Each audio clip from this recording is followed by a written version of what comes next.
And now for our next news special report. Ladies and gentlemen, Gary Franchi here, and we've got an emergency alert. Israel's bold moves in Gaza are causing tremors worldwide, and as the Middle East situation becomes critical, the global response is nothing short of massive. From NATO's unparalleled show of force in the Mediterranean to ominous indications from Russia in the Baltics, the geopolitical landscape is shifting rapidly. And trust me, you'll want to hear every detail, especially our final thought on the ramifications for our great republic. Now, before delving into this report, I want to highlight the extensive efforts undertaken to source and transcribe the material herein, particularly from foreign sources. Our commitment was to provide you with an unfiltered, direct context, allowing you to hear it straight from the horse's mouth, rather than a summarized version. This endeavor was by no means trivial, and we implore you to give this detailed report the close attention it rightfully deserves. Now, the world's on edge as the geopolitical landscape becomes increasingly fraught with tensions and military maneuvers. The situation in the Middle East, with Israel at the center of the conflict, is particularly alarming. The implications of this escalating conflict have far-reaching consequences for international relations, with NATO and Russia keenly observing as events unfold. The stakes are high, and every move made by the individuals involved in the nations could have dramatic consequences. It's time for the world to sit up and take notice of the bold and dramatic actions that are now playing out in the Middle East. The future of international relations depends on how this pivotal moment in history unfolds. And with concerns mounting globally, former President Trump weighed in on the escalating tensions, warning that the U.S. is very close to World War III. Let's take a moment to hear his thoughts. To every American who is petrified that Joe Biden's catastrophic weakness will bring our country to ruin, I make you this promise. As your president, I will restore peace through strength. And yes, I will prevent World War III. We are very close to World War III, and we will prevent it. I know all the players. I know the players. I know the good ones, the bad ones, the weak ones. In the evolving Middle East situation, Israel has strategically cut off the main road to Gaza City from the south, affecting Hamas supply routes. Israeli forces consolidated this move from the northeast and the northwest. Along the coast, they cautiously advanced, mindful of potential threats, enabling tanks to proceed. Analysts speculate this might be a strategy to encircle Gaza, cutting its sea access. Concurrently, a significant NATO task force is present in the eastern Mediterranean, with over 50 warships from 11 nations. And I'll have more on that in a moment. Now, the U.S. has sent the 26th Marine Expeditionary Unit and a nuclear detection specialized aircraft, presumably to detect submarines. Additionally, the aircraft carriers Gerald Ford and Dwight Eisenhower are in the vicinity, with the Eisenhower moving towards the Persian Gulf. And as the Eisenhower approaches Iran, experts believe Israel's actions may escalate, indicating potential significant developments ahead. In this rapidly evolving geopolitical landscape, Iran's top general has hinted at a deeper conflict on the horizon, advising Israel to contemplate a ceasefire, which they rejected. Now, this suggestion comes at a time when the Biden administration is diligently preparing for the potential ramifications of the Israel-Hamas conflict spilling over into the larger Mideast framework, which it clearly has, with Yemen officially declaring war on Israel today. Watch. It was necessary for the Arab and Islamic nations to have their say and to stand up for Gaza, its children, and its women. And we, out of a sense of responsibility, religious, moral, humanitarian, and national, and in response to the demands of our dear Yemeni people and the demands of free nations, and to support our oppressed people in Gaza, the Yemeni armed forces have to do their duty, relying on God and in support of the historical oppression of our dear Palestinian people. Therefore, with the help of Almighty God, our armed forces launched a large number of ballistic and winged missiles, as well as a large number of drones, targeting various Israeli enemy objectives in the territories. Now, the safety of American troops in the region stands paramount for the United States, sparking speculation that the timing of Israel's ground invasion is intricately coordinated to ensure the protection of its forces nearby. Here's more. Israel's military says it killed dozens of terrorists during overnight clashes in Gaza as the country warns its offensive in the enclave will escalate. Israel's defense forces say they've struck over 600 militant targets in the past few days. Palestinian media reports Israeli airstrikes are hitting areas close to hospitals in Gaza, where thousands have sought shelter. And this comes amid fears the fighting could spark a wider regional conflict. Overnight, Israel's military says one of its aircraft hit military infrastructure in Syria in response to rocket fire. Amidst the backdrop of these events, the U.S. is unmistakably transmitting a message of deterrence to Iran, apprehensive of a broader clash. Further stoking these fears, Iran's president has implied that Israel's recent actions might have overstepped certain boundaries, meriting a response, crossing the red line. Watch. Now, the death toll in Gaza continues to increase, crossing 8,000. Meanwhile, Iran's president warned Israel has crossed the red line in the region, which may force everyone to take action. This sentiment is mirrored on the American side with John Kirby, the National Security Council coordinator, accentuating America's unwavering commitment to safeguarding its interests. Amidst the mounting tensions in the region, Herzi Halvey, the Israeli military chief of the General Staff, has succinctly outlined the Israeli Defense Force's primary objective. The IDF is focused right now on one thing: victory and dismantling Hamas. However, as military strategies are defined and operations unfold, the implications for millions of Palestinian civilians remain a pressing concern. This uncertainty is intensified for Palestinian leaders and their international allies, particularly following remarks made by Netanyahu. The Israeli Prime Minister's evocation of the phrase "smite the Amalek" has not only deepened anxieties, but has also spurred further scrutiny regarding the potential humanitarian implications of Israel's actions in both the West Bank and Gaza. Watch. You must remember what Amalek has done to you, says our Holy Bible. And we do remember, and we are fighting. Our brave troops and combatants who are now in Gaza or around Gaza and in all other regions in Israel are joining this chain of Jewish heroes, a chain that has started 3,000 years ago from Joshua ben Nun until the heroes of 1948, the Six-Day War, the 73 October War, and all other wars in this country. Our hero troops, they have one supreme main goal: to completely defeat the murderous enemy and to guarantee our existence in this country. We've always said, never again. Never again is now. On the religious diplomacy front, Pope Francis has made impassioned plea for tranquility between Israel and Hamas, emphasizing the crucial need to free any hostages. Echoing the sentiment for peace, the Vatican's chief diplomat engaged in dialogue with his Iranian counterpart, advocating for the ever-elusive two-state solution for Israel and Palestine. Watch. The Pope joined the chorus of international voices calling for a ceasefire to provide humanitarian aid to civilians.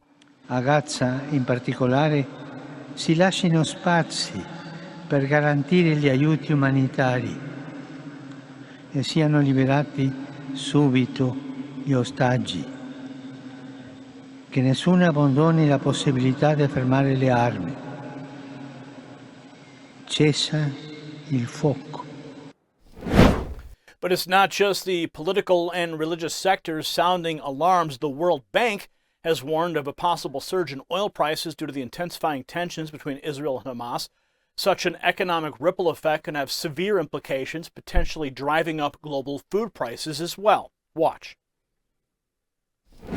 So, as the result of the new developments that took place over the past several days, there is now an exponential amount of risk that perhaps new fronts will be opened, and if or when that happens, the flow of energy resources will likely be disrupted. The World Bank issued a warning that oil could jump above $100 even as a result of a small disruption. The World Bank estimates that a minor drop in oil supply as the result of the escalating war in the Middle East could remove up to 2 million barrels a day from global markets. If the war spreads, they said the outlook could, quote, darken quickly with a medium-sized disruption of 3 to 5 million barrels per day, driving prices as high as $121 per barrel. This isn't even the worst-case scenario, by the way, according to the World Bank. If multiple fronts are opened and more countries are dragged into the conflict, the biggest potential disruption would likely remove up to 8 million barrels of oil every single day. The worst-case scenario would drive oil above $157 a barrel. This would be comparable in magnitude to the 1973 OPEC oil embargo. Europe is not immune to the concerns either. Germany's defense minister has vocalized apprehensions about a potential conflict in Europe, drawing connections to ongoing events in Ukraine and the Middle East, telling all of Europe to get ready for war. Watch. Society is correct. We need to reacquaint ourselves with the idea that the threat of war could loom over Europe, and that means we need to become war ready. We need to be defensive and prepare both the Bundeswehr and society for this. The serious incidents are increasing, and we are currently looking at Israel with concern. The army there is intensifying its operations in the Gaza Strip. Some observers are already talking about a ground offensive. In your opinion, how much does this increase the risk of further escalation there? That's hard to estimate. It primarily depends on how the Israelis are currently appearing to act prudently and proceed step by step, while also repeatedly opening up humanitarian possibilities, such as the free activation of the water supply, or even that they do. Groups like Hezbollah or Iran see it differently. Indeed, but that's the conflict's crux, Israel's right to self-defense and existence. And it is abundantly clear that Germany belongs to those nations who say an unequivocal yes to this right. Therefore, it is our duty to stand by Israel's side and at the same time use our influence as far as it exists and can be asserted to prevent any further escalation. You mention our influence. The German raison d'etat indeed commands the unrestricted support of Israel. What does that mean for you specifically as defense minister? This primarily signifies that whenever our friends from Israel reach out for support, be it in the medical field or in terms of equipment needs, we will do everything within our power to provide them with the necessary assistance. Lastly, in a move that perhaps best encapsulates the heightened sense of unpredictability, Jordan is fervently pushing for an increase in its Patriot missile system, signaling potential preparations for an escalated conflict. Watch. Let's turn to the military news with retired Brigadier General Syed Hilal Al-Kawalda. Welcome with us, Syed Hilal. So in your opinion, what is the significance of Jordan's request to be supplied with the Patriot system? We all know the risks that are present in the region these days, such as the Syrian crisis, the spread of Iranian militias. The risks from the east are also escalating, as well as the spread of dangers and the exacerbation of the crisis in the Gaza Strip, with the possibility of it expanding. This war is spreading and could also become a regional war. They aspire to acquire these systems, but why talk about these systems now? Because the threats have increased and have indeed become very close. If you forgot, in response to these threats I mentioned, there are drones Aba, and last year we witnessed missiles falling on Jordanian territory. Also, if there is a major concern for the Patriot system against these threats that I talked about. 100%, this will require the Patriot system. This system is very strong, effective, and advanced, and we consider it one of the latest systems. We also saw its effectiveness in the Gulf incident that we witnessed, the first one. It was highly effective in intercepting ballistic missiles, and Jordan is coming into a region, the middle of a region like Bahama, and God forbid, some of these missiles might fall or directly threaten its security, so we have the right to seek these systems. And also, Jordan has been closely or more clearly linked to a strategic ally or has a special relationship with the United States of America for 70 years. And like other countries, it's no secret that there is a defense aid program. Why don't we use this? The strategic relationship, these systems, will assist us 100% in defending our lands and thwarting any plan to threaten the kingdom with ballistic missiles. Thank you very much. I was with retired military Brigadier General Syed Hilal Al-Kawalda. Amidst the simmering tensions in the Middle East, the effectiveness of a single Patriot missile system in Ukraine underscores the rationale behind the deployment of 11 similar systems in the turbulent region. Anticipation is rife as Hezbollah's leader is slated to address the public soon, a move that many believe could fuel the already heightened tensions. In broadening their strategic scope, Israeli forces are intensifying their offensives, taking on not just Hamas, but also Syrian and Iranian-backed factions. Echoing a similar sentiment, U.S. military recently executed airstrikes targeting a convoy associated with Iranian militias. Simultaneously, diplomatic efforts are underway as U.S. Secretary of State Anthony Blinken is active in talks with Qatar, focusing on hostages in the hands of Hamas. Here's more on that. In recent days, Iran's foreign minister has repeatedly lashed out at the U.S. and Israel. I warn, if the genocide in Gaza continues, they will not be spared from this fire. The U.S. launched airstrikes on Iranian forces in Syria on Thursday. The Pentagon said that came after a recent surge in rocket attacks on U.S. bases there. Israeli forces report neutralizing 4 key Hamas members and are actively targeting various Palestinian factions nearby. Israel faces threats from the West Bank, Gaza, Lebanon, Syria, and Iraq. The Israeli Air Force recently targeted 600 Hamas positions and is advising foreign journalists to leave northern Gaza. Within Israel, due to increasing threats, the firefighting department declared a state of emergency and initiated a nationwide mobilization. Adding another layer to the already complex theater of operations, there are circulating rumors about the presence of U.S. MQ-9 Reaper drones, known for their armament capabilities, hovering over Gaza. The dynamics in the region are evolving swiftly, with every move having the potential to shift the balance. Watch. In a strategic move to enhance the defense capabilities of its ally Israel, the United States has deployed dozens of cutting-edge high-mobility artillery rocket systems, HIMARS, and MQ-9 Reaper drones to intercept Iranian proxy drones and missiles. This significant military buildup signals the United States' commitment to ensuring regional stability and protecting its allies from emerging threats in the Middle East. The HIMARS systems are renowned for their precision and versatility, offering rapid response capabilities to address various threats. These artillery rocket systems are equipped with advanced targeting and tracking systems, making them an ideal choice to counter the threat of Iranian-backed drones and missiles. With their mobility and flexibility, HIMARS can be quickly deployed to respond to potential threats. The MQ-9 Reaper drones, on the other hand, provide invaluable intelligence, surveillance, and reconnaissance capabilities, further strengthening Israel's ability to monitor and intercept hostile aerial threats. With advanced sensors and a long flight endurance, these drones can track and engage potential threats in real time, ensuring an effective defense against Iranian proxy drones and missiles. The decision to deploy these assets comes in response to growing concerns about the increased use of drones and missiles by Iranian-backed proxies in the region. These threats pose a significant challenge to regional security and stability, and the United States' deployment of HIMARS and MQ-9 Reapers underscores its commitment to countering such threats and supporting its allies in the Middle East. In the eastern Mediterranean, a significant and unparalleled military buildup is taking shape in the form of a NATO military exercise dubbed Dynamic Mariner 23. The amassed forces include C-17s, NATO transport aircraft, a formal naval presence of over 50 warships, and a slew of military transport planes. Here is a video directly from NATO promoting that exercise. Watch.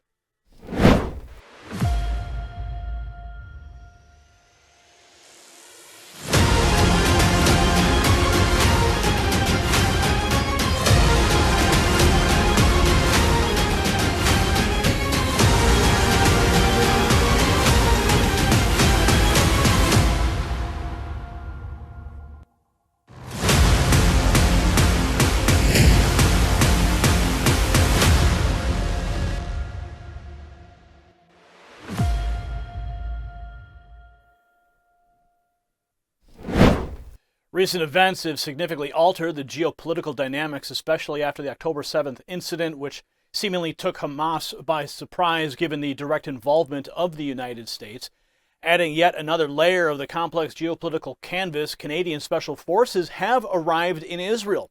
With elements from the renowned Joint Task Force 2 in their ranks, their core objectives are dual-fold: to ensure the safety of the Canadian Embassy and its staff, and to extend advisory support to the Israeli Defense Forces. Watch. Now, in the backdrop of the expanded Israeli offensive in Gaza, Global News has information about the presence of a small team of Canadian Special Forces in Israel, who deployed sometime after October 7th. Our Ottawa Bureau Chief Mercedes Stevenson has more on the deployment. Mercedes.